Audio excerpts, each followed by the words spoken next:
logical, self-reflective sense. It's more about the archetypical, or I should say alchemical, metamorphic and transformative story that is encoded into the archetype of every single human being that has ever walked this planet, is walking this planet, and will ever be graced to walk this planet moving forward. And that's the story of the hero's journey, which was so beautifully articulated by Joseph Campbell. And it, mind you, is actually built into every single story that has ever been told. Every single successful movie that has ever made it onto the screen, everything that's ever captivated us is based on that story. When I was 4 years old, the very first memory I remember as a human being incarnated in this physical body was watching a movie called Enter the Dragon. Of seeing a man with such charisma, such dynamicism, magnetism, such electricity, it captivated me. Of course, I'm talking about Bruce Lee. And in that moment, an archetype of a superhero was crystallized inside of me. In every single moment of my life moving forward, that idea has guided me. Every time my back was against the wall, every time I felt down and out, every time I was broken down, physically, mentally, emotionally, relationally, financially, all of it, I always drew back on that moment where that archetype, the seed of that archetype was built into the fertile soil of my mind and my heart and embodied in this physical body. And really what that brings up for me and what has guided me moving forward in my life, what actually guides the work that I do in the world as a human potential specialist, if you will, who focuses on teaching people how to transform. Now, how about this? Teaches people how to revolutionize every iota of this human body. Your vessel for consciousness, right? How to stop desecrating this holy temple and how to optimize it, how to transform your immune system, transform your digestion, transform your nervous system, your brain, your cardiovascular system, all of it. It's totally possible, and it can happen like that. And so I draw back on that story because that's what led me to this place. And the principle that guides me comes out of a book called Think and Grow Rich. Right? I'm sure we all are pretty familiar with that. Napoleon Hill, what the mind of man can conceive and believe it can achieve, right? Well, there's another great quote that comes out of that like, when I read it, it hit me. Which was, built into every problem is the seed of its very solution. Got another one for you.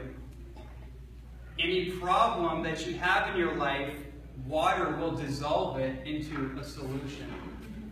AKA, make sure that you stay hydrated. And there's a powerful principle here as I go into a parable to finalize this sharing, is that who you were has no bearing on who you can be, right? The results of your past do not have to be the results of your future.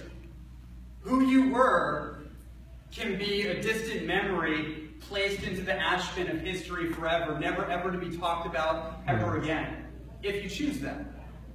If you are captivated by an insight in a moment of spiritual sobriety that captures you in rapture, and you make a decision that you are going to activate your capacity for genius, right? You're going to activate your genius. And that really, to me, has guided my entire life story. The narrative that is controlling our lives, there's a storyline to it. And what most people don't realize is that that storyline doesn't have to hold you in a straitjacket of mediocrity.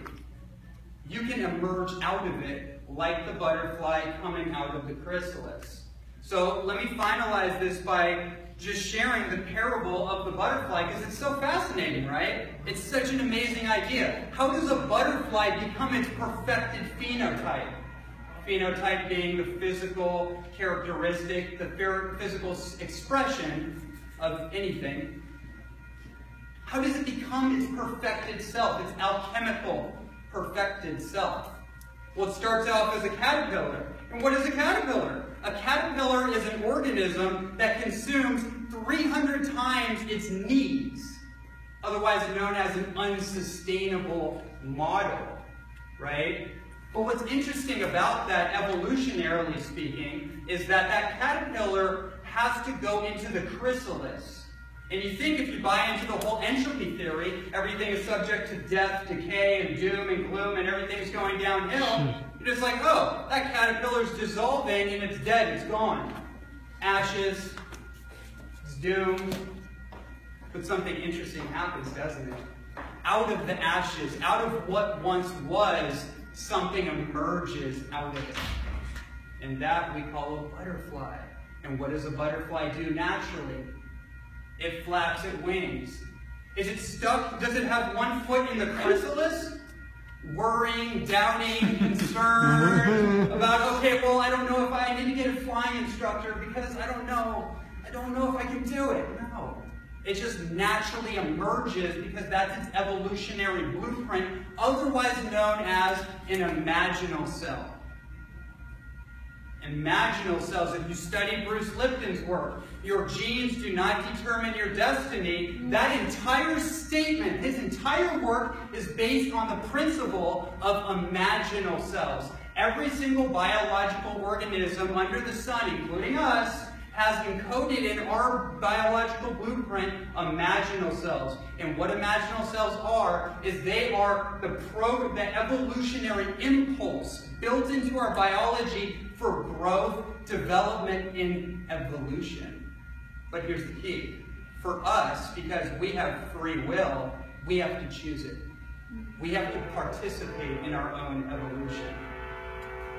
And I'm happy to say that every single day I get a little bit closer to that. I inch a little bit closer to alignment, to coherence, to congruency. And that's my story. And I hope that this allows you to continue to design the story that most aligns with the impulses of your heart. Thank you so much.